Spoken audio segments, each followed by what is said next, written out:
নবনির্বাচিত মাননীয় সংসদ সদস্যবৃন্দ, এখন গণপ্রজাতন্ত্রী বাংলাদেশ সংবিধানের 148 অনুচ্ছেদ, তৃতীয় তফসিলের 5 অনুচ্ছেদ এবং জাতীয় সংসদের কার্যপ্রণালী বিধির 5 বিধি অনুযায়ী মাননীয় স্পিকারকে ত্রয়োদশ জাতীয় সংসদের সংরক্ষিত মহিলা আসনে নবনির্বাচিত মাননীয় সংসদ সদস্যদের শপথ পরিচালনার জন্য বিনীত অনুরোধ করছি।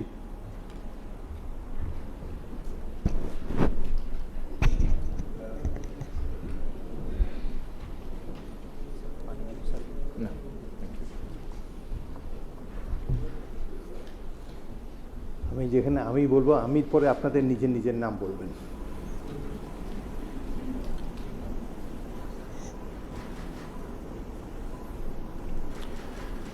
বিসমিল্লাহির রহমানির রহিম।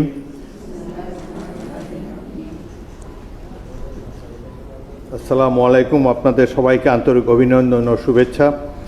এখন আপনাদেরকে শপথ বাক্য পাঠ করানো হবে। আপনারা অনুগ্রহ করে দাঁড়িয়ে শপথ পাঠ করার জন্য অনুরোধ করছি। আমি সংসদ সদস্য নির্বাচিত হইয়া সশ্রদ্ধ চিত্তে শপথ বা দৃঢ়ভাবে ঘোষণা করিতেছি যে আমি যে কর্তব্যভার গ্রহণ করিতে যাইতেছি তাহা আইন অনুযায়ী ও বিশ্বস্ততার সহিত পালন করিব। আমি বাংলাদেশের প্রতি অকৃত্রিম বিশ্বাস ও আনুগত্য পোষণ করিব এবং সংসদ সদস্য রূপে আমার কর্তব্য পালনকে ব্যক্তিগত স্বার্থের দ্বারা প্রভাবিত হইতে দিব না। ধন্যবাদ। ধন্যবাদ মাননীয় স্পিকার। আমি মাননীয় সংসদ সদস্যবৃন্দকে নিজ নিজ আসন গ্রহণের জন্য বিনীত অনুরোধ করছি। এখন আপনাদের নিজ নিজ মহিলা আসন নাম্বার গেজেটের ক্রমিক অনুযায়ী উল্লেখপূর্বক শপথপত্রে অধ্যকার তারিখসহ স্বাক্ষর দানের জন্য অনুরোধ জানাচ্ছি।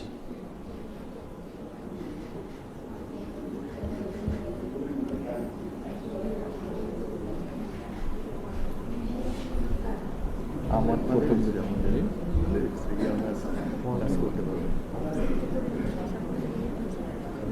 কাজ করলে হয়।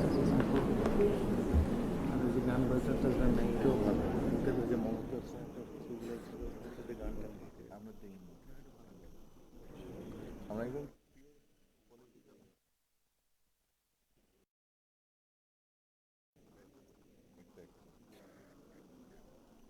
যারা ওরকম ছিল মমতাজের মতন, অ্যাকচুয়ালি ওদের তো কোনো কন্ট্রিবিউশন নেই। অনেক ওই বেবি নাজরিন নিয়ে বলতে পারে, বেবি নাজরিনকে তো কোনো রাজপথে দেখি।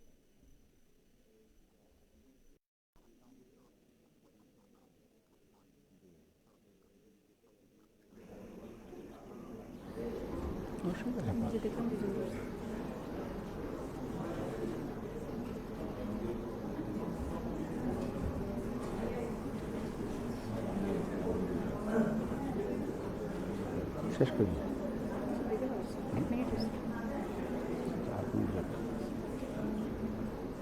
জিজ্ঞেস করতেছি, কোয়েরি করতেছি।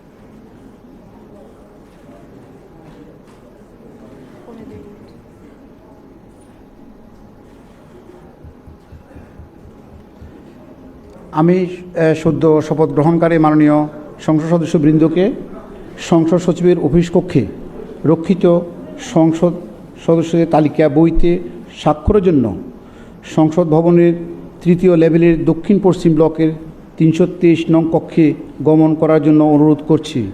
সেখানে আপনাদের স্বাক্ষর গ্রহণ এবং প্রয়োজনীয় কাগজপত্র ব্যাগ প্রদানের ব্যবস্থা করা হয়েছে। এছাড়া স্বাক্ষর শেষে আপনাদের পরিচয়পত্র প্রস্তুতির জন্য ফটো তোলা ও ফিঙ্গারপ্রিন্ট প্রদানের ব্যবস্থা করা হয়েছে। আপনাদের সকলকে ধন্যবাদ। মাননীয় স্পিকার মহোদয়ের সদয় অনুমতিক্রমে শপথ অনুষ্ঠানের প্রথম পর্ব এখানে সমাপ্ত ঘোষণা করছি। সবাইকে ধন্যবাদ। আসসালামু আলাইকুম।